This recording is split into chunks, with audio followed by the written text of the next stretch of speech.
உங்களுக்கு எல்லாம் ஒரு தகவல், தெரிந்த தகவல் நண்பர்களே, நேத்து மதிப்பிற்குரிய துணை முதல்வர் உதயநிதி ஸ்டாலின் அவர்கள் மதுரைக்கு பிரச்சாரம் பண்ணாரு.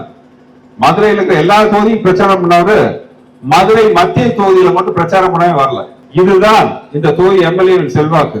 அவர்கள் வருங்கால தலைவரே இவருக்காக பிரச்சாரம் பண்ண தயார் இல்லைன்னா இவருக்கு என்ன நாளைக்கு செல்வாக்கு இருக்கும், இவருக்கு என்ன நாளைக்கு அதிகாரம் இருக்கும் மதுரை மத்திய தொகுதிக்கு நல்லது போடுறதுக்கு. அதனால் புரட்சி தலைவி அம்மா சொன்னது போல நீங்கள் தான், மக்கள் தான் எங்களுக்கு எஜமானர், உங்களுக்கு யாரும் எஜமானர் இல்ல. அப்படி அந்த நினைப்பை விட்டுட்டு தாங்கள் மக்களுக்கு எஜமானர் நினைக்கிற சில பேர் வீட்டுக்கு அனுப்ப நேரம் வந்துருச்சு.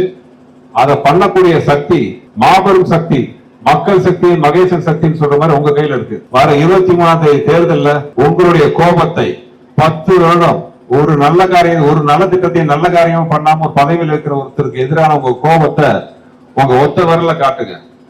உங்க ஓட்டை இரட்டை இலைக்கு கொடுங்க. மதுரையில் இருக்கிற குப்பைகளுக்கு குப்பை சொல்லுவோம், ஊழலுக்கு, எதேச்சகாரத்துக்கு, லஞ்சத்துக்கு எல்லாத்துக்கும் குப்பை சொல்லுவோம்.